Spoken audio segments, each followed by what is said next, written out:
सावधान। ओम नमः सिद्धेभ्यः। ओम नमः सिद्धेभ्यः। ओम नमः सिद्धेभ्यः। ओम जय जय जय नमोस्तु नमोस्तु नमोस्तु।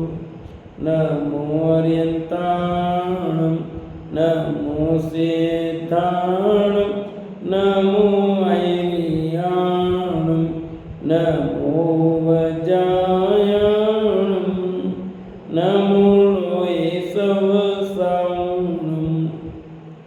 मंगलम भगवान वीरो मंगलम गौतमो गणी मंगलम कुंद कुंदारो जैन धर्मोस्तु मंगलम। सर्वमंगलम मांगल्यम सर्वकल्याणकारकम प्रदानं सर्वधर्माणां जैनं जयतु शासनं जैनं जयतु शासनम्। जमजस जम्मि देशे जैन ज्ञानेन जम्मि कालमि नादं जिनेन नियदं जम्मं वा मरणं वा तमतस्स तम्मि देशे तेन ज्ञानेन तम्मि कालमि कोशकदिवारेदुं हिंदु वात जिनिंदु वा। बोले जिनवाणी मात की जय हो। बोले सती मात की जय हो। सलाह का पुरुष ग्रंथ और इसमें अपना 24वां अधिकार प्रारंभ होगा। इसका विषय हेडिंग दिया है दृष्टि का विषय। बहुत अच्छा विषय अपना चल रहा है, बस समझना थोड़ा सा उपयोग लगा के पड़ेगा। यहाँ एक श्रोता के मन में प्रश्न उठा, अध्यात्मियों को तो व्यवहारने का प्रयोजनवान नहीं है। उत्तर, यह कहना उचित नहीं है, क्योंकि यदि सिद्धांत का अध्ययन करना है तो व्यवहारने की मुख्यता से गोमटसार का स्वाध्याय करना आवश्यक है, और यदि अध्यात्म जानना है तो निश्चय की मुख्यता से आत्मख्याति का स्वाध्याय करना आवश्यक है।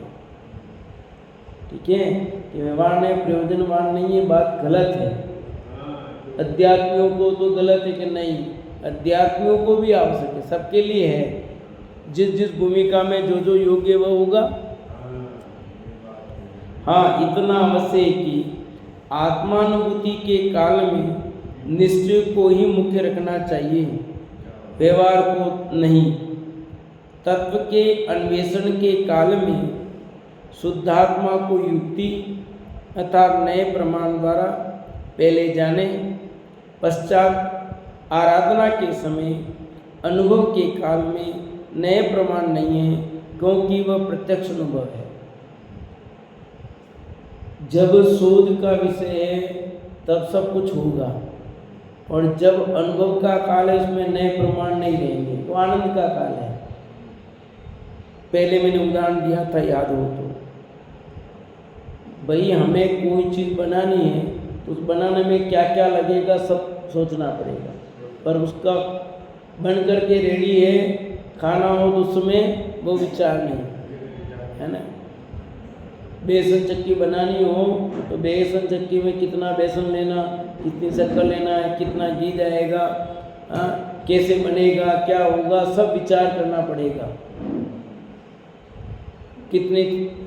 कितना बनाना है, थाली कैसे लेनी है, उसमें घी लगाना है नहीं लगाना है, क्या करना, वो सब विचार करने योग्य है। परंतु जब बेसन चक्की खा रहे हैं उस समय वो विचार योग्य नहीं है। उस समय आनंद करो, घी जितना जाना था वो गया, बेसन जाना जितना गया, शक्कर जानी थी गई, जो कुछ होना वो हो गया। अब तो आनंद दो बस। तो ये कह रहे हैं कि जब जानना है तब उसकी आवश्यकता है।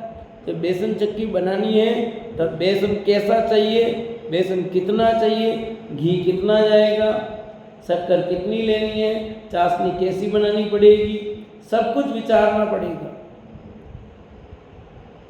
बेसन सेकना है तो पहले उसके मुठिए बनाने पड़ेंगे, इसको घी में सेकना पड़ेंगे, फिर वापस करना पड़ेगा। ये सब विचारने योग्य है। कैसे सेकना, कितनी देर सेकना, सब विचारने। पर कब? जब बनाने तब तक। अब बनकर तैयार है तब ये विचार नहीं, तब तो खाओ, आनंद करो। ऐसे यहाँ कहा, तत्व के अन्वेषण के काल में शुद्धात्मा को युक्ति अर्थात नए प्रमाण द्वारा पहले जाने, है ना। आगम का सेवन, युक्ति का अवलंबन, पर अपर गुरु का उपदेश, स्वसंवेदन। स्वसंवेदन में बात खत्म होगी तीनों। पश्चात आराधना के समय अनुभव के काल में नए प्रमाण नहीं है, क्योंकि वह प्रत्यक्ष अनुभव है। इस प्रकार व्यवहार के प्रयोग का निषेध तो मात्र अनुभव के काल में है। व्यवहार का निषेध कब है? अनुभव के काल में। तत्व के अन्वेषण के काल में तो व्यवहार का समर्थन किया है। अतः निश्चय को ही सदैव मुख्य रखना, व्यवहार को नहीं, ये बात कहाँ रही? वास्तव में तो निश्चय से ज्यादा व्यवहार का काल है। क्या कहा? हाँ, जिन जिज्ञासुओं को सम्यक दर्शन नहीं हुआ उनको तो हमेशा व्यवहार ही मुख्य है, क्योंकि उनका तो पूरा काल तत्वान्वेषण का ही है। सम्यक दृष्टि को भी 6 महीने में एक बार ही क्षणिक अनुभूति होती है, उसके अतिरिक्त समग्र काल तो व्यवहार का ही है। पंचम गुण स्थान वाले को 15 दिन में एक बार, और वितरागी मुंगराज को भी 24 घंटे में केवल 8 घंटे की अनुभूति रहती है। 16 घंटे तो उनका भी व्यवहार में समय जाता है। यहाँ ध्यान रखने योग्य बात है कि मुनिराज के इन 8 घंटों में भी लगातार अनुभूति नहीं रहती, क्योंकि यदि अंतर्मूर्त भी लगातार अनुभूति रह जाए तो केवल ज्ञान हो जाता है।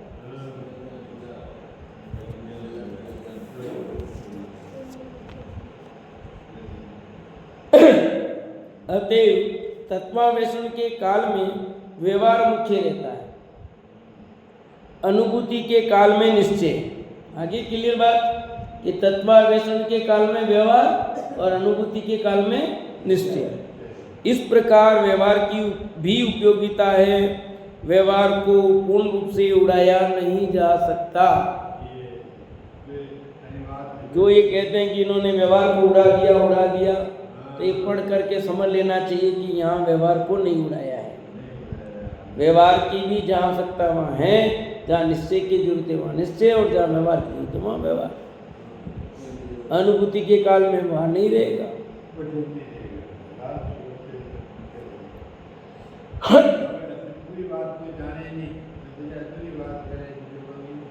इसीलिए विवाद होते हैं।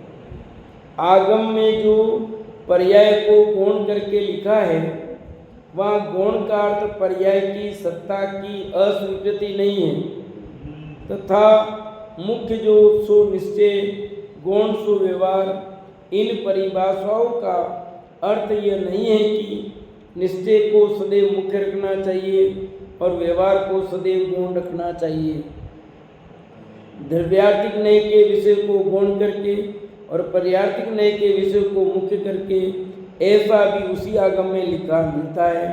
परंतु इस बात की ओर ध्यान न देकर यदि मात्र एक पक्ष को ही ग्रहण करेंगे तो एकांत हो जाएगा। मुख्य सो निश्चय, गौण सो व्यवहार, तो बराबर है। जब मुख्य जिसको करना हो तब करेंगे।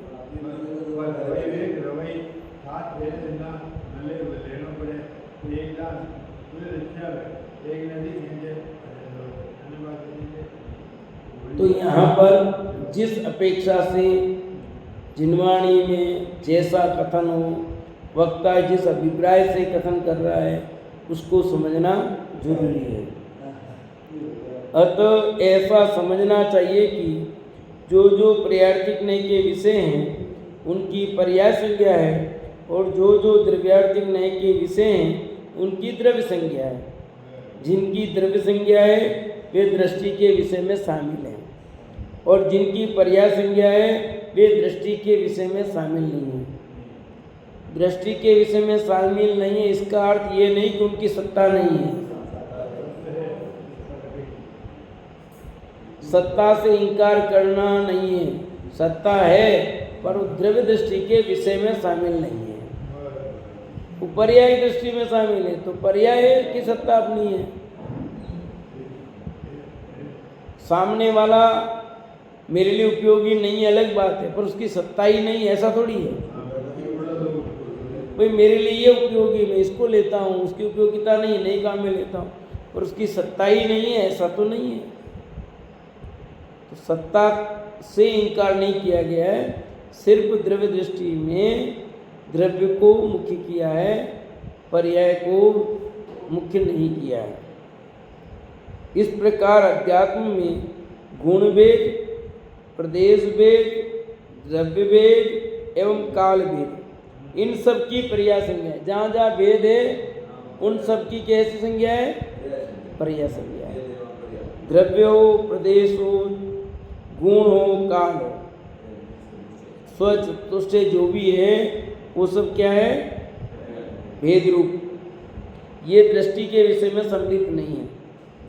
सामान्य, अभेद, नित्य और एक, इन चारों की अखंडता द्रव्यार्थिक न्याय का विषय है। पहले भी आया है, बार बार बता रहे हैं। ये सामान्य है, जो अभेद है, नित्य है और एक है, वो क्या है? द्रव्यार्थिक न्याय का विषय हो।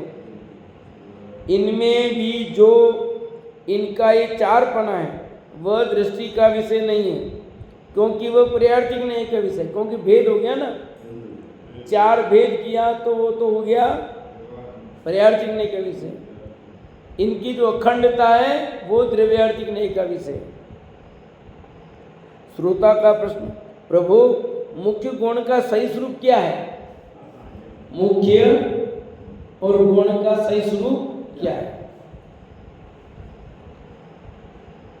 सुनो, जिसे गुण करना हो उसका निषेध नहीं करके उसके बारे में कुछ न कहना ही गुण करना है। क्या कहा? जिसे गुण करना हो उसका निषेध न करके उसके बारे में कुछ न कहना ही गुण करना है।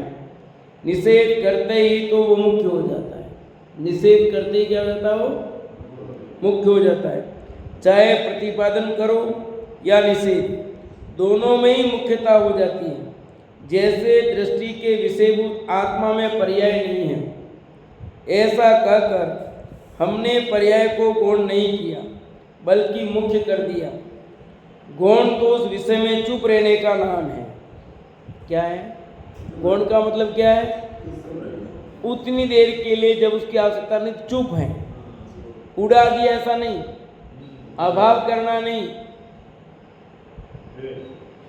जैसे मान लीजिए आपका नाम लिया और अमरलाल जी का नहीं दिया, तो अमरलाल जी को उड़ा दिया क्या? जब आपका बोलेंगे इनका नहीं, तो गौण किया गया है। अभी इनका अमरलाल जी का बोलते तब आपका नहीं बोल रहे हैं, तो ये मुख्य हो गया, आप गौण हो गए, अभाव नहीं हो गया। अभाव करना, सत्ता से हटा देना, ये अलग बात है। बस उसके विषय में चुप है। किसी घटना को या किसी व्यक्ति को बार बार याद करने एवं किसी न किसी रूप में उसे व्यक्त करते रहने का नाम गौण करना नहीं है, बल्कि उसे अचर्चित करना ही गौणता का लक्षण है। अचर्चित में उसकी चर्चा नहीं करना। जब ऐसा कहा जाता है कि दृष्टि के विषय में पर्याय सम्मिलित नहीं है, तब पर्याय का अर्थ मात्र द्रव्य गुण पर्याय वाली पर्याय ही नहीं होता। उस पर्याय में गुण भेद, प्रदेश भेद, द्रव्य भेद एवं काल भेद भी सम्मिलित हैं। ये सब बातें पहले भी आ गई हैं। द्रव्य को यदि अनंत गुणों के रूप में अलग अलग करके देखा जाएगा तो द्रव्य नहीं दिखेगा, बल्कि अनंत गुण दिखेंगे। तब अनंत गुणों को अभेद करके देखेंगे तभी द्रव्य दिखाई देगा। इसके लिए अपन प्रसिद्ध उदाहरण देते हैं हाथी का, है ना, जो उदाहरण पुरुषार्थ सिद्धि उपाय में आचार्य अमृतचंद्र ने दिया। अंधे व्यक्ति का उदाहरण दिया। एक अंधे ने क्या देखा? पाँव देखी, एक ने कान देखे, एक ने पूंछ देखी, एक ने उनकी वहाँ देखिए एक ने पीठ देखी तो कोई कहता हाथी थंबे जैसा है, कोई कह रहा हाथी सुपड़े जैसा है, कोई कहता रस्से जैसा है, कोई कहता दीवार जैसा है। हाँ, तो हाथी कैसा बोलो विमल जी के साथ? हाथी सुपड़े जैसा है, सांप जैसा है। तो एक अपेक्षा ठीक है, पर सुपड़े जैसा कहने से हाथी का पूरा स्वरूप ख्याल में आएगा? सुपड़ा दिखेगा फिर तो हाथी थंबा दिखेगा हाथी तो ओरिजिनल हाथी सर्वांग रूप से सब देखोगे तो दिखाई देगा। यदि एक पक्ष से लेंगे तो हाथी का स्वरूप ख्याल में नहीं है। ऐसे आत्मा में एक गुण को लेने से पूर्ण आत्मा का स्वरूप ख्याल में नहीं आएगा। अनंत गुण का अखंड रूप जो आत्मा है वो देखेंगे तब जाके उस आत्मा का आनंद आएगा, नहीं तो नहीं आएगा। क्यों समझो और समझ में नहीं आया हो? जब नमकीन बनाते हैं तो नमकीन में भी क्या काम है देखने के लिए आपने लिया, देख रहे हो, तो अब देखा इसमें नमक कम है, तो आपकी मुख्यता में क्या हुआ? नमक, मिर्ची कम है, तो आप क्या देख रहे हो उसमें? एक को देख रहे हो ना, तो समग्र का आनंद आ रहा है। अब जब पूरी निकल गई नमकीन, अब खाओगे तो नमकीन का आनंद आएगा। अभी आप क्या देख रहे हो? मिर्ची कम है कि नमक कम है कि ये कम है, वो कम देख रहे हो तो पूरा आनंद नहीं आ रहा। अभी वो चीज़ देखो पर्टिकुलर देख रहे हो इसलिए, तो फिर वो नमक दिखाई देता कम ज़्यादा, वो मिर्ची दिखाई देती है कम ज़्यादा, अजवाइन कम ज़्यादा दिखाई देती है, बहुत ज़्यादा हो गया ऐसा कुछ, या हींग ज़्यादा हो गया कम ज़्यादा। पर नमकीन ऐसे तो जब खाने हैं तो उसमें अब नमकीन न नमक देखना न मिर्च देखना, आत्मा का आनंद अखंड रूप से लेना तब अनंत गुण का अखंड एक आनंद आएगा। एक ज्ञान गुण देखो तो ज्ञान दर्शन फिर वही दिखेंगे। अनंत गुणों के अभेद का नाम द्रव्य है। क्या लिखा? जब तक ज्ञान दर्शन चारित्र भेद रूप से दिखाई देंगे तब तक आत्मा नहीं दिखेगा। अनंत गुणों के अभेद का नाम द्रव्य है। यद्यपि द्रव्य में जो अनंत गुण हैं उन सभी में लक्षण भेद हैं। जैसे ज्ञान गुण का नाम काम जानना, दर्शन गुण का काम देखना, श्रद्धा गुण का काम अपनापन स्थापित करना, इन सभी के लक्षण अलग अलग होने से ये जुदे जुदे हैं, किंतु ये कभी भी बिखर कर अलग अलग नहीं होते। ये गुण अनादि से अनंत काल तक एक दूसरे से अनुस्यूत हैं। ऐसे अनंत गुणों के अभेद को द्रव्य कहते हैं। प्रत्येक द्रव्य में कितने गुण हैं? नहीं हुआ ये, वापिस नहीं आया, उस बात को और कह रहे हैं, समझा रहे इसी को, और दृष्टि का विषय ही चल रहा, पर ये और आ रहा डबल थोड़ा उसी बातों को कह रहे हैं। तो जो द्रव्य में गुण हैं वो अनंत गुण हैं। कैसे हैं? एक साथ रहते हैं, अलग नहीं रहते। एक प्रदेश, उस प्रदेश में भी अनंत गुण वही, दूसरे प्रदेश में भी अनंत गुण, तीसरे में भी अनंत गुण। ऐसा नहीं कि एक में नहीं है। जो गुड़ की डली है, मतलब तो गुड़ की डली में कहाँ मिठास है और कहाँ नहीं है? बताओ। सब गुण पूरे में है ना, कि नहीं है? जो मिठास है, अन्य जो दूसरे गुण है, खुरदरापन, कलरपन, वो सब में है कि उतने में ही है जितना ये छोटा सा भाग है? जो इतनी डली में है वो पूरे में पूरे है ना, वही गुण। बस ऐसा ही आत्मा में वो ज्ञान गुण समस्त प्रदेशों में है, दर्शन भी है, सब प्रदेश में समस्त गुण मौजूद हैं, अखंड रूप से व्याप्त हैं, खंडपना नहीं है। ऐसा वेद पर लक्ष्य करने से अभेद वस्तु ख्याल में नहीं आती, इसलिए वेद को गौण करना होगा। यदि भेद को गौण नहीं किया तो भेद का अभाव मान लिया जाएगा। जहाँ कहीं भी ऐसा कहा जाता है कि भेद तो है ही नहीं, वह तो गौण करने के अर्थ में ही कहा जाता है, अभाव के अर्थ में नहीं। परंतु भाषा निषेध जैसी लगती है, क्योंकि ऐसे निषेध की भाषा का प्रयोग किए बिना गौण कर ही नहीं पाते। अतः निषेध या अभाव जैसी भाषा बोलना वक्ता की मजबूरी, बोलना पड़ता। क्या अब कोई शब्द नहीं, सूर्य ने दिन किया इसलिए नाम कर दे, सूर्य ने दिन किया तो हुआ, बोलो सूर्य ने दिन किया कि दिन हुआ? सूर्य के उदित होने पर दिन होता है कि सूर्य करता दिन को? जब जब सूर्य उदित होगा तब तक दिन होता है, ऑटोमेटिक है ना। कमल खिलता है सूर्य के उदित होने पर, सूर्य ने कमल खिलाया, खिलाया गया। बस भाषा में बोलने में से कभी मैंने ये किया ये किया, भाषा में बोलने में आता है, परंतु वो सब तो होता है। ऐसे यहाँ पर कहा गया, जैसे किसी चीज को तीर का निशाना लगाना होता है तो दूसरी आंख को बंद करके देखते हैं। यदि दूसरी आंख बंद नहीं करेंगे तो लक्ष्य स्पष्ट दिखाई नहीं देगा। इसी प्रकार दूसरी आंख से नहीं देखने का नाम उस आंख को गौण कर देना है। जिस तरह लक्ष्य भेद के लिए दूसरी आंख सर्वथा फोड़ना नहीं बल्कि बंद करना है, उस तरह दूसरा पक्ष गौण किया जाता है, उसका सर्वथा निषेध नहीं किया जाता, भले ही भाषा निषेध की क्यों ना हो। ऐसे देखते ना, एक आंख बंद की फिर निशाना लगा रहा हो तो आंख क्या करे, फोड़ दे। जब एक से ही देखना था आंख फोड़ दो।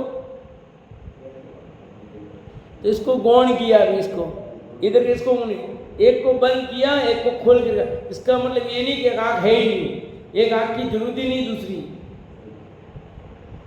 जब निशाना लगा है तो एक को बंद किया है, बस उड़ाया नहीं, फोड़ना नहीं है। ऐसे जब जिसकी मुख्यता होगी दूसरे को उसको गौण किया जाएगा। उसका निषेध करना, अभाव करना, समाप्त कर देना ऐसा अर्थ नहीं है। भेद भी वस्तु का वैसा ही स्वरूप है जैसा कि अभेद है। अनंत गुण कब कहोगे? जब भेद होगा तब तो कहोगे। तो अनंत गुण अखंड भी हैं और भेद भी है। नहीं तो अनंत नाम भेद नहीं है तो अनंत नाम कैसे कहोगे, बताओ? ये शरीर पूरा अभेद है कि नहीं है, बताओ? है? इसका नाम नाक, इसका नाम आँख, इसका कान, इसका मुंह, होठ, ऐसे नाम क्यों रखते हो? तो पूरा शरीर एक ही है ना? हाँ, एक ही है पूरा, ये पूरा शरीर कहलाता है। पर ये अलग अलग भी हैं और अखंड भी हैं। सब पूरा अखंड है कि नहीं है, बोलो? अखंड प्रणाम। ऐसे आत्मा में अनंत गुण है, सब द्रव्य में अनंत गुण है। वे नाम भेद है, उनमें प्रदेश भेद नहीं है, उनका स्वरूप भेद है। ज्ञान गुण अलग काम करता है, दर्शन गुण अलग काम करता है, परंतु रहते सब एक जगह ही हैं। अखंड रूप रहते हैं, खंड खंड नहीं रहते हैं। भाई हम 4 भाई हैं, चारों भाई एक साथ रहते हैं। चारों भाई एक साथ रह सकते हैं क्या? क्यों काका, रह सकते हैं? नहीं रह सकते? रहते हैं। तुम्हारे नहीं रहते तो हम तो चारों भी हमारे एक साथ रहते हैं, एक ही घर में रहते हैं। तो बराबर बात भी है कि नहीं? चारों एक साथ रहते हैं, पर चारों एक साथ रहते हैं कि अलग अलग रहते हैं? एक घर में रहने की अपेक्षा एक साथ हैं, पर घर में सबके कमरे न्यारे न्यारे हैं, सबका उठना बैठना। भाई तुम चारों भाई एक साथ रहते हो, फिर तो तुम्हारे यहाँ लड़की नहीं देनी हमको, फिर तुम चारों साथ रहते हो। अरे चारों साथ तो रहते हैं, ये बात भी सही है, पर सबके कमरे भी न्यारे न्यारे हैं कि नहीं? विवक्षा समझे तो कोई दिक्कत है क्या? ऐसे अनंत गुण हैं, वे सब एक साथ रहते हैं और सबका लक्षण स्वरूप क्या है? न्यारा न्यारा।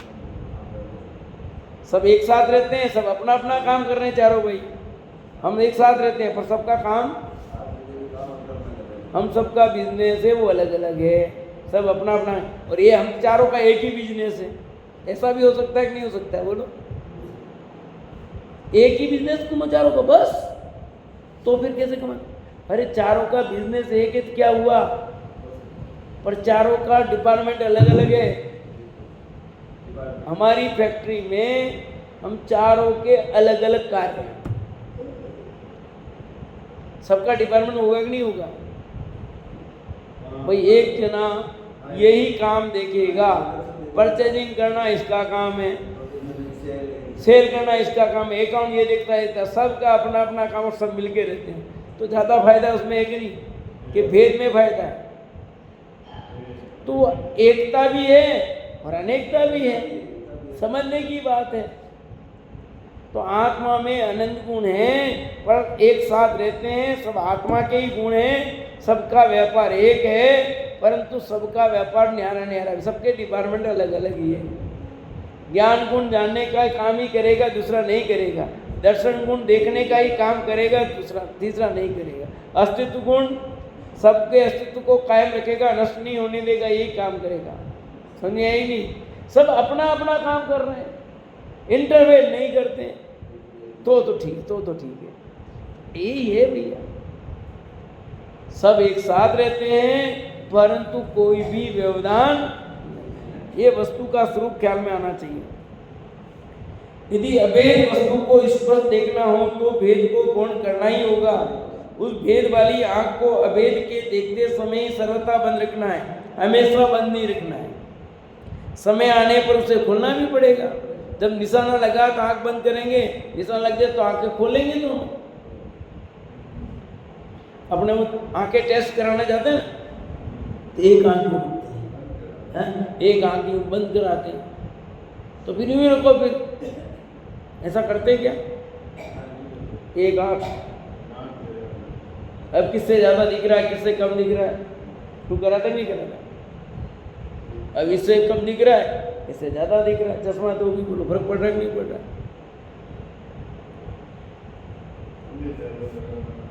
आत्मा में द्रव्य भेद, क्षेत्र भेद, काल भेद और गुण भेद तो रहेंगे, किंतु इस दृष्टि के विषयभूत आत्मा को प्राप्त करना है तो इन भेदों को गौण करना होगा।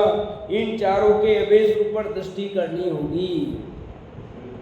यद्यपि भेद की वस्तु के स्वरूप में सम्मिलित है और अभेद भी सम्मिलित है, किंतु निर्विकल्प अनुभूति के भेद के लक्ष्य से नहीं होती। इस प्रयोजन से भेद को गौण करना आवश्यक है।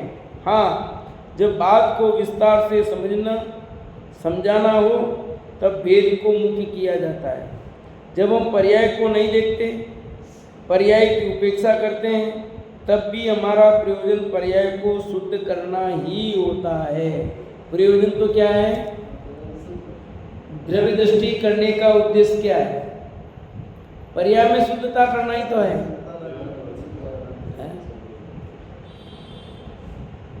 जिस प्रकार अनाप शनाप खर्च करने वाले बेटे को उसका पिता मनमाना पैसा नहीं देता है, पूर्व में दिए पैसे का भी हिसाब पूछकर मर्यादित ही देता है, तो उसमें पिता का प्रयोजन उस बेटे के लिए ही पैसों की बचत करना होता है। क्या होता है? बेटे को हिसाब पूछा पैसे खर्चे के लिए तो भी, और पैसे का हिसाब पूछा तो भी, सब में उसका उद्देश्य क्या है? भाई हम तो आपके लिए कर रहे हैं, पर क्या कहते सर, हमारे क्या, तुम जाना तुम्हारा काम लोग नहीं मानोगे, जाओ, नहीं बचेगा, तुम्हारा नहीं बचेगा, हमारे क्या, हमारे तो हो गया सब काम, क्यों भी मिल जाए।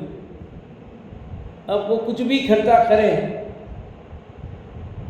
अपन कह रहे हैं भैया बच्चे ऐसा खर्चा मत करो, पर नहीं मानते, फिर अपन लास्ट क्या कहते हैं, भैया हमारे कोई फर्क नहीं पड़ता है, जो जाएगा वो तेरा जाएगा, हमारा तो हो गया। उसी की कमी पड़ रही है ना, किसकी कमी पड़ेगी बताओ? अपना जो होना था, जैसा होना था हो गया। अब आप बचा करके मान लो 5 करोड़ रुपए रख जाओगे, ठीक है, आपके खाते के, और अब आपने उसमें से 1 करोड़ खर्च कर दिए, तो किसके गए? ठीक है,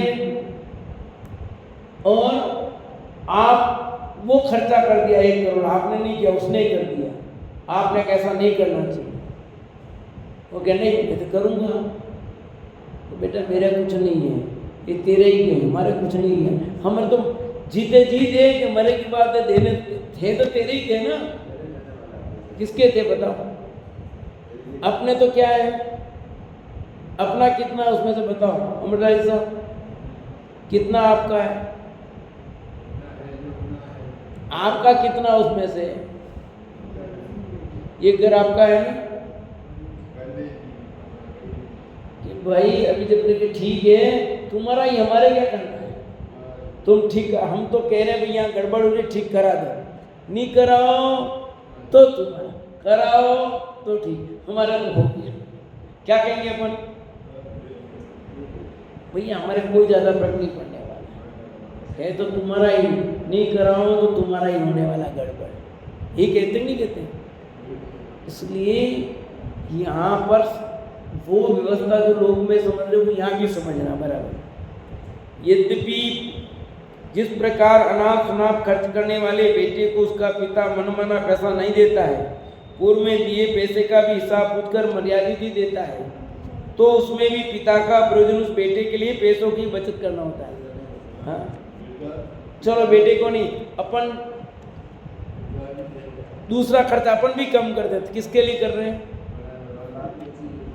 वो तो जाए कार से और अपन जाए मोटरसाइकिल से, तो बचत की किसके लिए की बताओ? हो रहा कि नहीं हो रहा? बोलो हैं? अपन लाते हैं 500 रुपये का शर्ट, वो लाता है 1000 रुपये का, हम पहनते हैं सूट 800 रुपये के, वो पहनते हैं 3000 रुपये।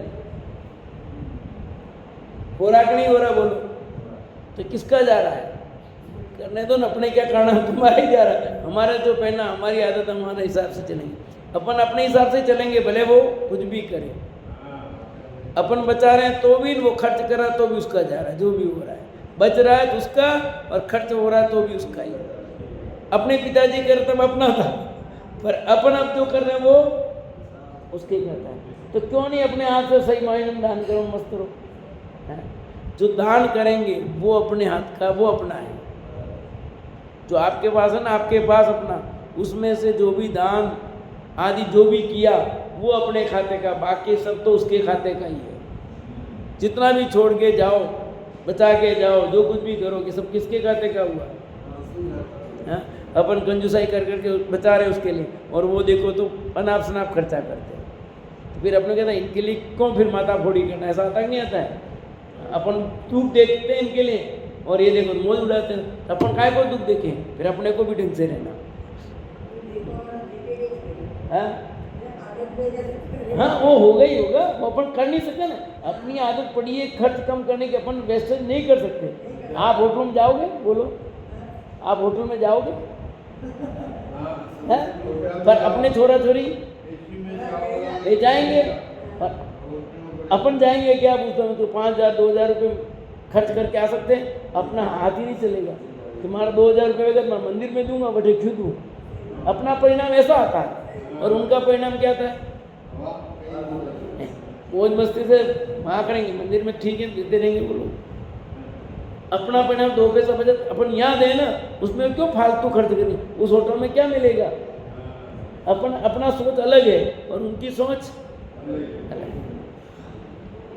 यद्यपि वह पिता बाद में उसको 5 करोड़ अर्थात समस्त संपत्ति देने वाला है, जिसके बाद जितनी है, उदाहरण है 5 करोड़ इसलिए लिखा है, जिसके बाद जितनी संपत्ति देने वाला है, परंतु अभी उस बेटे के हित में अनावश्यक 5 रुपए भी नहीं देता वो।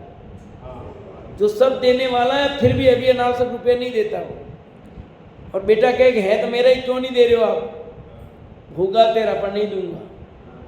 इसी प्रकार पर्याय की शुद्धि के लिए ही पर्याय की दृष्टि के विषय में गौण करते हैं। क्या कहा? इसी प्रकार पर्याय की शुद्धि के लिए ही, किसके लिए? पर्याय की शुद्धि के लिए पर्याय को दृष्टि के विषय में गौण करते हैं। जैसे उतना पैसा होने पर भी बेटे की के लिए ही उसको फालतू में पैसा नहीं देते हैं, ऐसे पर्याय की शुद्धि के लिए ही पर्याय को गौण करते हैं। क्या उदाहरण दिया है? फिर भी यहाँ पर्याय सर्वथा गौण कहाँ हुई? पर्याय की शुद्धि के लिए इस अपेक्षा तो पर्याय मुख्य है ना। इसी संबंध में निम्नांकित कथन द्रष्टव्य है। अपनी आत्म वस्तु के इन चार युगलों में सामान्य, अभेद, नित्य और एक, इनकी एकता द्रव्यार्थिक न्याय का विषय बनाती है। कितनी बार आ गई ये लाइन? इसी कारण इसका नाम द्रव्य है। किसका नाम? सामान, अभेद, नित्य और एक। बस इसी यही द्रव्य दृष्टि का विषय बनता है। इसमें अपनापन स्थापित होना ही सम्यक दर्शन है। इसके विरुद्ध अपनी आत्म वस्तु के विशेष भेद तथा इसकी अनित्यता, अनेकता की पर्याय संज्ञा है और इनमें अपनापन होना ही मिथ्या दर्शन है। मैं विचार कर रहा था, इतना सारा लिखा है, इतनी सब बात समझ में आएगी तो अपने को सम्यक दर्शन होगा। तो अपने के समझ में नहीं आ रहा है, फिर सम्यक दर्शन नहीं होगा क्या? हाँ, ऐसा नहीं है भैया। ये दृष्टि का विषय क्या वो समझा रहे, तो दृष्टि के विषय में मूल बात समझ में आ जाएगी, सम्यक दर्शन हो सकता है। अभी दृष्टि का विषय क्या उसकी बात चल रही है विस्तार से, पर जिसको जब होता है वो सब समझ में आता है। गाय को काम, जैसे चिड़िया ले लो, चिड़िया को प्यास लगती है, वो पानी जहाँ होती है वहाँ चली जाती है, नहीं जाती है। किसने बताया वहाँ पानी है और यहाँ प्यास बुझेगी? बताओ। गर्मियों में सबने वो लगाए, परिंदे लगाए ना, उसमें पानी डाला। अब वो चिड़िया को क्या पता तुम्हारे घर पे परिंदा लगा दिया, नहीं पानी भरा में पियो, और खाली होता तो नहीं पीती हो, पानी होता तो पीती। किसने कहा उसको? बोलो। पर भावासन नहीं है। और अपने को नाम भी पता है, सब पता, तब जाके हो रहा है। उसको नहीं पता तो भी काम होता है। इसलिए दृष्टि का विषय मूल पकड़ में आ जाता है तो काम हो जाएगा। आप सब टेंशन मत पालना, कोई इतनी बातें आई है, इसमें शामिल करूं कि नहीं करूं, इसको शामिल करना है, अरे सब हो जाएगा ऑटोमेटिक। चिड़िया वहीं जाएगी जहाँ पानी उसको प्यास लगी, जहाँ पानी ढूंढ लेगी और पी लेगी, समझ आएगी नहीं, और उसकी प्यास बुझ जाएगी। ऐसे दृष्टि का विषय के लिए ये शामिल करना, ये नहीं करना, ये नहीं करना, ऐसा नहीं करना, और ये सब ऑटोमेटिक हो जाएगा। अपने को तो देह और शरीर मैं आत्मा हूँ, मैं गायक हूँ, बाकी कुछ नहीं हूँ, ये वेद विज्ञान की कला समझ में आ जानी चाहिए। सब दृष्टि के विषय में जो जो होना वो ऑटोमेटिक हो जाएगा, कुछ करने की जरूरत नहीं है। आप खाना खाओ और शरीर में जो जो भी तत्व बनने सब बन जाएंगे, कोई टेंशन पालने की जरूरत नहीं है। वो समझाने बताएंगे, भाई देखो आप भोजन करोगे, इस भोजन में ये तत्व होता है, इतना होता है, इसका ये बनेगा, इसका ये बनेगा, इतना बनेगा। आप पैकेट ला के उस पर लिखते हो ना, इतना प्रोटीन है, इतना कार्बोहाइड्रेट है, इतना ये सब लिखा होता है, तो आप क्या करते हो? उसको पढ़ते हो, फिर उसमें क्या क्या करते हो बोलो। अरे आप तो पैकेट खोला ना, आपके जो काम में लेना वो ले लेते हो, तो सबको पढ़ के रिसर्च करते हो, इसमें देखे करके। हाँ, जब जानने का काल है कितनी क्या चीज़ है तो देखेंगे। जैसे मान लो आप मार्केट में खरीदने गए कोई जो शैम्पू, तो शैम्पू पड़ेंगे, इसमें एक तो नहीं है कहीं, अपने को काम में नहीं लेना है।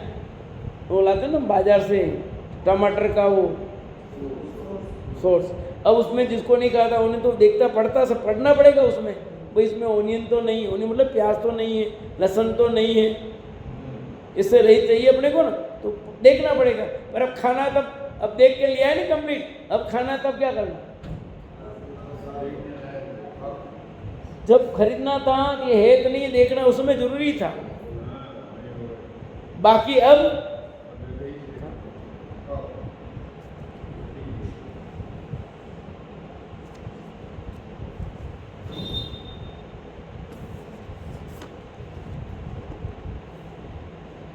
द्रव्यार्थिक न्याय के विषयभूत इस द्रव्य को ही यहाँ शुद्ध द्रव्य का है। इसे विषय बनाने वाले नए को शुद्ध नए, निश्चय नए या शुद्ध निश्चय नए कहा गया है। ठीक है, फिर पढ़ता हूँ। द्रव्यार्थिक न्याय के क्या क्या नाम है वो आए। द्रव्यार्थिक न्याय के विषयभूत इस द्रव्य को ही यहाँ शुद्ध द्रव्य कहा गया है और इसे विषय करने वाले नए को शुद्ध नए, निश्चय नए या शुद्ध निश्चय नए कहा गया है। यानी इसी के सब नाम हैं, शेष चर्चा चलेगी।